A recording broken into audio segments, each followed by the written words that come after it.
Hello students, today our topic is three dimensional representation of organic molecule। देखो हम organic molecule के बारे में पढ़ रहे हैं, तो उनको हम किस तरह से रिप्रेजेंट कर सकते, किस तरह से दिखा सकते हैं, उनका थ्री डायमेंशनल स्ट्रक्चर अगर उसकी बात हो तो उसी को आज हम स्टडी कर रहे हैं। ठीक है, तो देखते हैं कि कौन कौन से हमारे तरीके हैं जिससे हमें ये पता चल जाता है कि ये हम ऑर्गेनिक कंपाउंड किस तरह से रिप्रेजेंट करें। तो ये बोलते हैं कि the three-dimensional structure of organic molecules may be represented on the paper by using certain convention। ये बोलते हैं कि अगर हमने किसी भी ऑर्गेनिक मॉलिक्यूल का थ्री डायमेंशनल स्ट्रक्चर देखना है अपने इसी पेपर पे या कॉपी पे, तो उसके लिए हमें बहुत सारे क्या है कुछ कन्वेंशन का इस्तेमाल करना पड़ता है। ठीक है, तो क्या है वो कन्वेंशन वो हम देखते हैं। तो सबसे पहले ये बोलते हैं for example by using the solid. ठीक है, सॉलिड इसको हम इस्तेमाल करते हैं।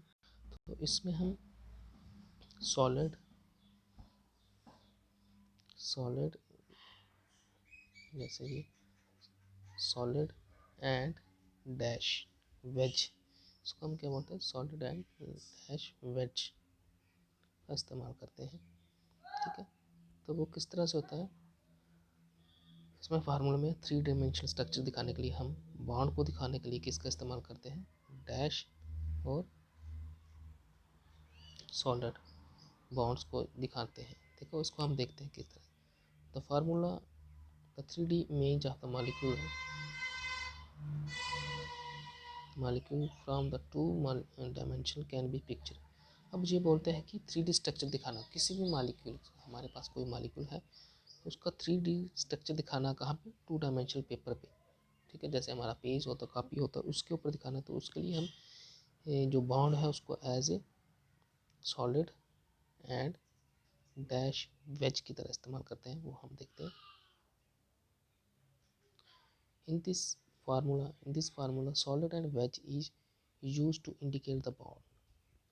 बोलते हैं कि जो सॉलिड एंड वेज होता है उसको एक बॉन्ड की तरह इस्तेमाल करते हैं, जिस जो हमारे बॉन्ड्स होते हैं उसकी तरह रिप्रेजेंट करते हैं। Projecting out of the plane and toward the observer.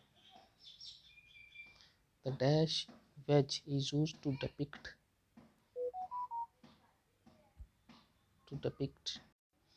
the dash wedge is used to depict bond projecting outward. देखो डैश जो प्रोजेक्ट है ये भी क्या करता है, वहाँ से निकलता है प्लेन से, हम समझाते हैं तो, लेकिन वो ऑब्जर्वर से दूर होता है। जैसे कि हम देखते हैं कि मान लो कि ये हमारे पास एक प्लेन है। ठीक है, प्लेन के जो ऊपर की तरफ बॉन्ड बनेंगे इसको हम सॉलिड बोलते हैं। ठीक है, ये क्या होगा मैं सॉलिड। अब ऑब्जर्वर कहाँ से चेक करा होगा, यहाँ पे ऑब्जर्वर की आइज़ है, आई के साथ देखेगा तो ये क्या है टूवर्ड द ऑब्जर्वर। ठीक है, प्लेन से बाहर निकला टूवर्ड द ऑब्जर्वर, लेकिन जो हमारा डैश वेज होता है वो नीचे की तरफ होता है।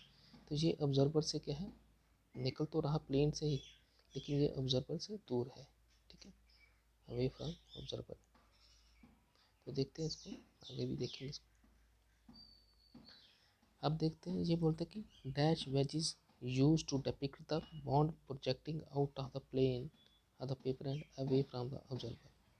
ठीक है, जो हमारा डैश होता है वेज होता है वो ऑब्जर्वर से दूर होता है। अच्छा, इसी के साथ ये बोलते हैं the wedge are shown in such a way that the bound end of the wedge is toward the observer, not bound end, ये है ब्रॉड एंड। तो इसको हम समझते हैं ऐसे कि मान लो कि ये हमारा प्लेन है। सबसे पहले ये देखते हैं, मान लो कि ये हमारे पास कोई मॉलिक्यूल है, जैसे हमारा मीथेन है CH4। तो ऐसे हम इसको रिप्रेजेंट करते हैं कैसे, CH। ठीक है, 4 H है, लेकिन अगर हमने इसका थ्री डायमेंशनल स्ट्रक्चर देखना तो वो कैसे देखते हैं इसको हम देख। तो मान लो कि ये हमारा कोई प्लेन है, इस तरह से ये एक हमारा प्लेन है, यहाँ पे सेंटर पे क्या है C। ठीक है, अब C के यहाँ पे और यहाँ पे क्या है 2 H लग जाएंगे। तो हम एच लगा लेते हैं, यहाँ पे एक एच यहाँ, एच यहाँ। अब ये बोलते हैं कि अगर इस तरह से बना दें तो एक बॉन्ड क्या है प्लेन के ऊपर है, इस बॉन्ड को हम क्या बोलते हैं, डैश। तो ये क्या है, ऑब्जर्वर की आइज़ के पास है, आँखों के पास है। दूसरा बॉन्ड जो कि प्लेन के नीचे है, इस तरह से, ठीक है। यहाँ पे भी एच होगा, यहाँ पे भी एच, ठीक है। तो इसको हम क्या बोलते हैं, सॉरी, इसको हम क्या बोलेंगे, ये हमारा क्या है, ये हमारा सॉलिड है। ऊपर वाले को हम क्या बोलते हैं, सॉलिड, और नीचे वाले को डैश बोलेंगे। ये हमारा सॉलिड वेज है, ठीक है, और ये हमारा डैश वेज है।